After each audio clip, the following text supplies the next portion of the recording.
Hi, I'm Steve Shelburne, owner and operator of Shelburne RV here in beautiful Cleveland, Tennessee.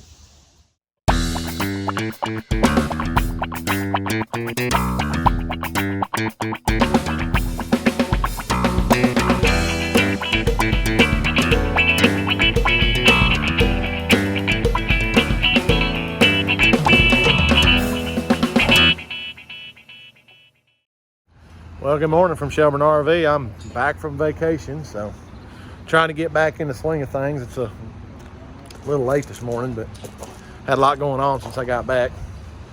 But got lots to do today, and Lewis is in here. I think we got 3 basement airs coming through, so Lewis is actually in here working on one of these basement airs. Guy pulled out himself and brought in, and of course everything's kind of jumbled up. We're gonna take a look at this right quick. Okay, so got the relays. He's actually tried to put a new board in here, got some new relays. We're gonna have to do some wiring here because he's missing obviously a coil wire right there. So we're gonna have to get some of this straightened out and then test this and see what's going on. Now he's actually had somebody in here. Brazed in some taps. So he's been doing some work in here for some reason. Not quite sure what's going on there. But yeah, I have a little bit of wiring we got to do on that, so I'm gonna see what I can do. All right, so we had a 2018 Riverstone that came in with a bad floor. Let me turn this around and show you this right here. So I'll kind of show you what's going on here. We got a little bit of a problem. There's an issue going on right there with the slide, but on this side, when it's all the way out, this is moving real heavily. So we got to pull that slide out of there, and of course we're going to wrap that in the middle like you guys normally see us do. But they're in here working now on this. I got pulling all the fascia out of there. Of course you can see, got to take the hydraulics loose right there to get that out. But yeah, and then it just becomes the problem of where do you stick everything. Bed frame and all, bed. So got to gently set all that stuff in there so we can do that. But let me take you over here and show you this other one we got. So the other one we got in here right now is a big Meridian, Winnebago Meridian. And as you can see, basement air is out of that one. I'm not quite sure what's going on with that just yet. Part of the problem is I got 2 more in front of that one that I'm trying to get worked on.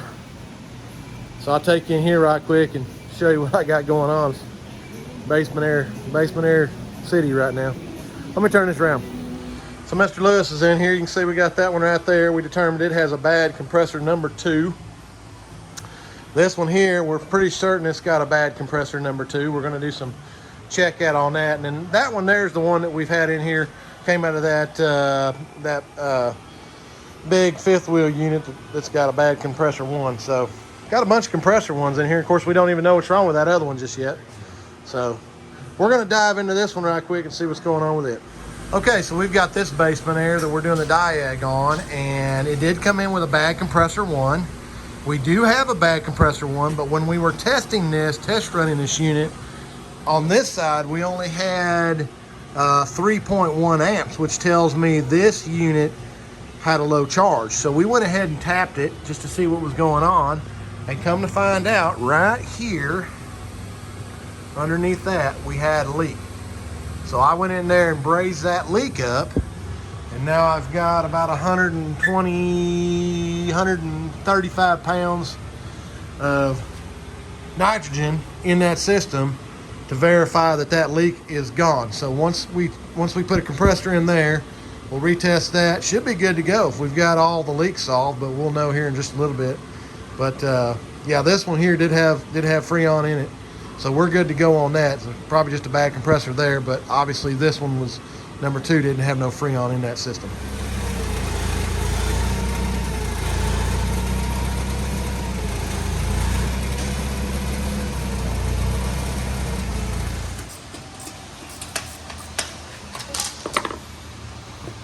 Yep, definitely had water intrusion, did it not?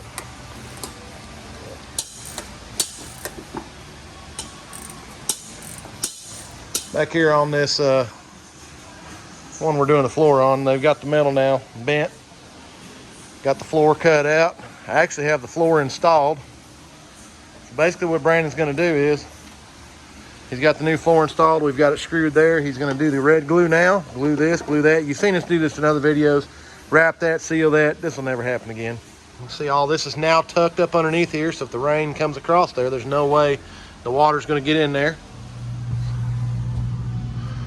We've got this all back together. Got this new slide floor in it. Just doing some trim work, getting all the trim put back in there. So turning out good on that, sir. All right, so back in here this morning. You can see that red tank right there. That's my tank of nitrogen. If you remember yesterday, we had pressurized up number 2 stage and found that there was actually a leak right here in the copper tubing. So I put the ports in here. I actually charged this one, and then when we took the Freon out of stage 1, because we do have a bad compressor in stage 1, we didn't have a lot of, we had enough Freon, but I felt like maybe it was a little on the low side. So I put a tap on it also, which I'm gonna have to do anyways when I put the compressor in. And then I pressurized both systems up to 250 PSI of the nitrogen over there and let it sit overnight. It came in this morning, it was still spot on, 250 pounds. So we're going to move on with this. I got a compressor we're going to put in stage 1. Obviously got a bad compressor there, and then we're going to have to charge both systems because obviously we had a leak in stage 2. So I'm going to get that done now. Go ahead and get the compressor brazed in there. I'll show you the video. You guys have seen me do that. So we're going to get that in there, and then this unit is filthy. So we're going to take it outside, hose it down, get it clean. Mr. Lewis yesterday actually was in here, and I'm looking to see what he did with it. It's, oh, it's right there. So we've talked about this before in videos also. We did go ahead and pull the outdoor fan motor and install the new sealed ball bearing. So you can kind of see how nasty this thing is. So we're gonna have to get in here and wash this, and then obviously these coils are pretty nasty. So we'll get in there and clean all that stuff. But yeah, I'm gonna get this compressor changed out in this, and then get it all charged, and we should be ready to go. So I'm gonna start on that now. I got the new LG compressor in. Out here kind of cleaning everything off. The coils are real nasty. Got them cleaned out. Got the drain. There's still a little foam down in there. We're gonna let that settle. Get it out of here. And so got all the coils clean. Everything's charged. You notice I do have the outdoor fan out of it. We did put a bearing in it. I wanted to clean around all those areas and make sure that dirt and grime was out of there. So I'm gonna let this drip out here just a little bit. We're gonna take it back inside, put it back together, and then we're gonna run it and see what she does.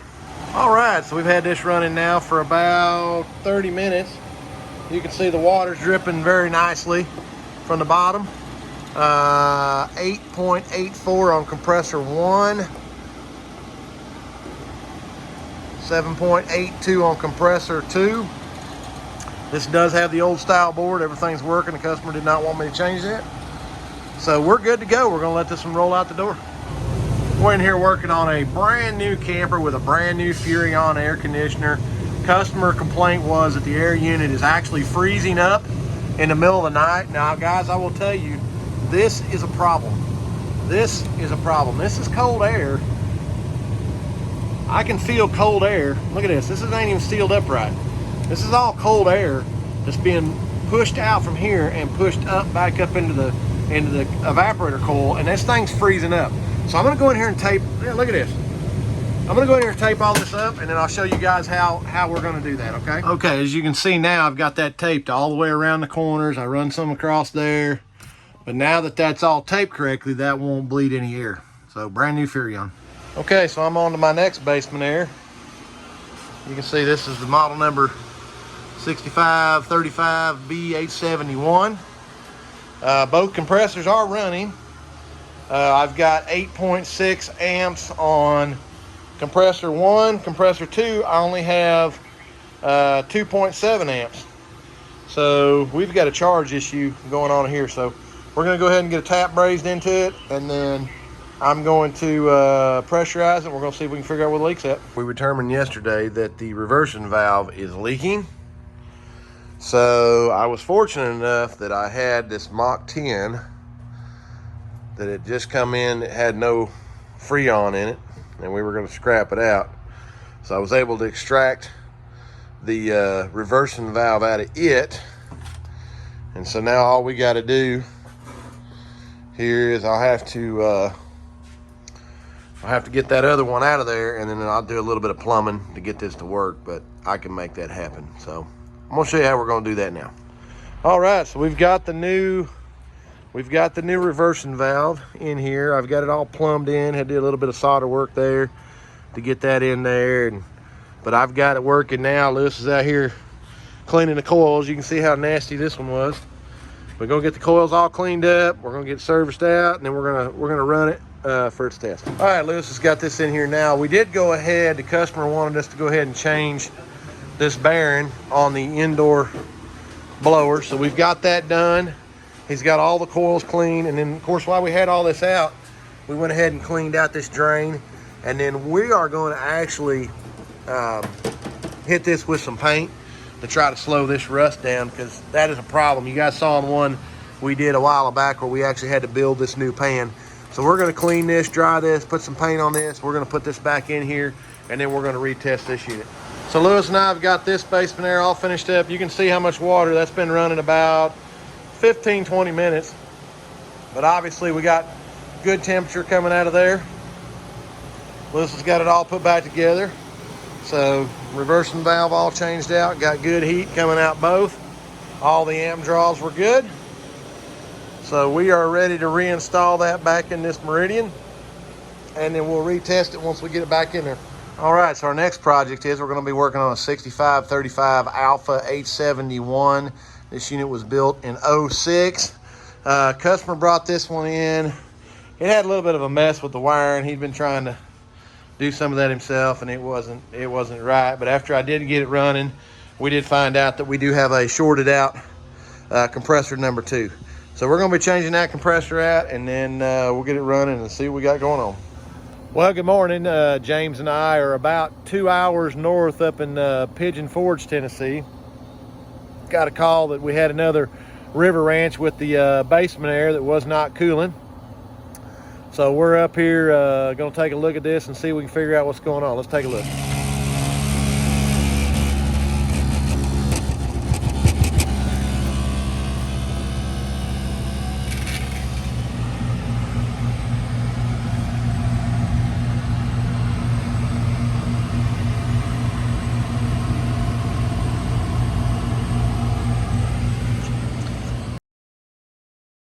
All right, well, I'm finished up with the River Ranch. Well, and obviously I'm not in Sevierville anymore. I'm back in Cleveland, Tennessee.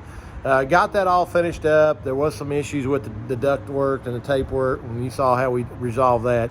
But I did have an issue with the LCI one-touch controller. And basically what was happening was when the air unit came up to temp, the unit would shut down, and then the indoor fan would immediately come back on and run for like 2 seconds and then shut down. And then we found out that with the once the unit called for air again, like for instance, we had the temp set at 72. At 73, the indoor fan would come on for just a second and run for probably, I don't know, 2 minutes. But the outdoor fan and the compressor would come on for just a second and then shut off. And then after 2 minutes, the indoor fan would shut off. And then when the temperature got to 74, the unit would cycle back on and run. So I feel like there's something going on with the program in the LCI One Touch. So I've got to get with Forest River on that and see if there's something we're missing on that. Because ideally, when that unit is satisfied on temperature and shuts down, the indoor fan should shut down immediately, not come back on for 2 seconds and then shut off. So I feel like there's obviously something going on with the programming on the One Touch, because that's the only way the air conditioner knows to come on or run or whatever. So I gotta talk to them about that. But yeah, I'm back in Cleveland, Tennessee. Tomorrow's Friday. We're gonna run through a few things, and then hope everybody has a good 4th of July weekend. Appreciate all you veterans out there that served our country. Hope everybody has a safe and great holiday weekend. So till tomorrow, we'll see you then. Doing a seal tech test on this big Riverstone before it gets out here, just to make sure we've got no other issues. We did have water coming in on that slide. I'm gonna double check all that right now. All right, working on a big Monaco Camelot. And we've got an issue with that big box on him that they're trying to locate. We've got no power, and so started doing some locating, and there is the actual control box for that. Of course, we had to take the TV mounts out and do some other stuff, but now just trying to locate where the power problem's at. So as you can see, that turns into a fun deal right there. Well, that's gonna about finish us up for the week here at Shelburne RV. Got a long weekend coming up with everybody going on 4th of July break. So hope everybody has a great holiday weekend. Hopefully see you guys back next week. Hope everybody has a safe and happy holiday, and hope everything goes good. Eat lots of food. And remember, this video is Cousin Gary approved.